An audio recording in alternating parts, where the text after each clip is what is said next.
নমস্কাৰ, মই আছিক আৰু স্বাগতম জনাইছোঁ মোৰ ইউটিউব চেনেললৈ। আজি আমি অসমীয়া বিষয়ৰ এল পি আৰু ইউ পি দুয়োটা চিলেবাছত থকা কবি ডক্টৰ নিৰ্মল প্ৰভা বৰদলৈৰ বিষয়ে আলোচনা কৰিম। তো ভিডিঅ'টোত মই ডক্টৰ নিৰ্মল প্ৰভা বৰদলৈৰ বায়'গ্ৰাফীয়ে কভাৰ কৰি দিম। তো ইয়াত কোনো MCQ নাথাকিব।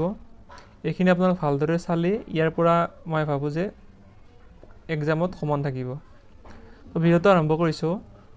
ডক্টৰ নিৰ্মল প্ৰভা বৰদলৈ। ডক্টৰ নিৰ্মল প্ৰভা বৰদলৈৰ জন্ম হৈছিল 1933 চনত শিৱসাগৰত।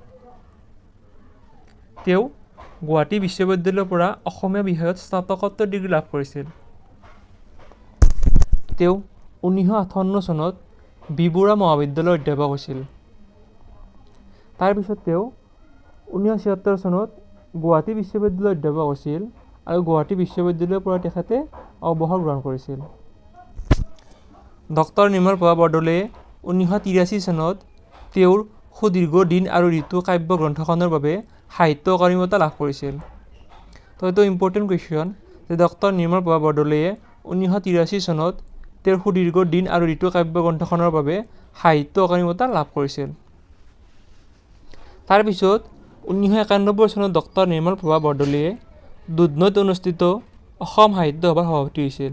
এইটো ইম্পৰ্টেণ্ট কুৱেশ্যন যে ডক্টৰ নিৰ্মল প্ৰভা বৰদলৈয়ে 1991 চনত দুধনৈত অনুষ্ঠিত অসম সাহিত্য সভাৰ সভানেত্ৰী আছিল। সেইটো ভুল হৈছে বাৰু, সভানেত্ৰী আছিল আৰু দুধনৈ বৰ্তমান গোৱালপাৰা ডিষ্ট্ৰিক্টত আছে আৰু তেওঁৰ 2004 চনত মৃত্যু হৈছিল। এতিয়া আছে তেওঁৰ উল্লেখযোগ্য কবিতা পুথি। ডক্টৰ নিৰ্মল প্ৰভা বৰদলৈৰ প্ৰথম কবিতা পুথি আছিল বনফৰিঙৰ ৰং। তাৰপিছত তেওঁৰ উল্লেখযোগ্য কিছুমান কবিতা পুথি হ'ল দিনৰ পাছত দিন, সমীপেশু, অন্তৰংগ, সুদীৰ্ঘ দিন আৰু ঋতু, নিৰ্বাচিত কবিতা, শব্দৰ ইপাৰে সিপাৰে।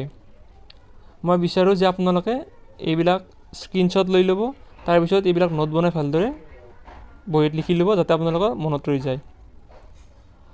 ডক্টৰ নিৰ্মল প্ৰভা বৰদলৈৰ গীতৰ পুথি দুখন আছিল। এখন আছিল সোণবৰণী আই আৰু এখন আছিল সুৰীয়া মাত। ডক্টৰ নিৰ্মল প্ৰভা বৰদলৈৰ সাধুকথাৰ পুথিখন হ'ল সৰিত সাগৰৰ গল্প। জলপদ্ম ডক্টৰ নিৰ্মল প্ৰভা বৰদলৈৰ উপন্যাস আছিল যিখন মাজুলী পটভূমিত লিখা হৈছিল। এইটো ইম্পৰ্টেণ্ট যে ডক্টৰ নিৰ্মল প্ৰভা বৰদলৈৰ উপন্যাসখন আছিল জলপদ্ম। জীৱন বৰ অনুপম ডক্টৰ নিৰ্মল প্ৰভা বৰদলৈৰ আত্মজীৱনীখনৰ নাম আছিল। জীৱন বৰ অনুপম ডক্টৰ নিৰ্মল প্ৰভা বৰদলৈৰ আত্মজীৱনী আছিল। কবিতাত প্ৰকৃতি গৱেষণা গ্ৰন্থখনৰ বাবে ডক্টৰ নিৰ্মল প্ৰভা বৰদলৈয়ে ডক্টৰেট ডিগ্ৰী লাভ কৰিছিল আৰু অসমীয়া বা সাহিত্য বিষয়ত ডক্টৰেট ডিগ্ৰী লাভ কৰা তেওঁৱেই আছিল প্ৰথম অসমীয়া মহিলা। ডক্টৰ নিৰ্মল প্ৰভা বৰদলৈয়ে 1987 চনত সৰস্বতী উপাধি লাভ কৰিছিল।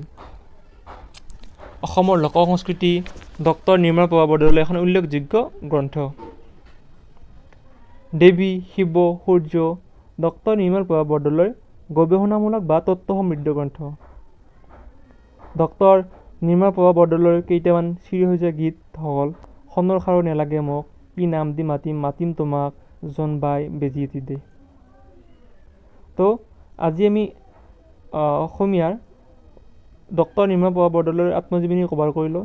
ইয়াৰ নেক্সট ভিডিঅ'ত আমি লক্ষ্মীনাথ বেজবৰুৱাৰ আত্মজীৱনী কভাৰ কৰিম। তো আশা কৰোঁ আপোনালোকে ভিডিঅ'টো ভাল পালে। যদি ভিডিঅ'টো ভাল পালে ভিডিঅ'টো লাইক কৰি দিব আৰু চেনেলটো যদি প্ৰথম পৰা পাইছে চেনেলটো ছাবস্ক্ৰাইব কৰি দিব আৰু পাৰিলে আপোনাৰ বন্ধুবৰ্গৰ মাজত শ্বেয়াৰ কৰি দিব। তো নেক্সট ভিডিঅ'ত লগ পাম। ধন্যবাদ।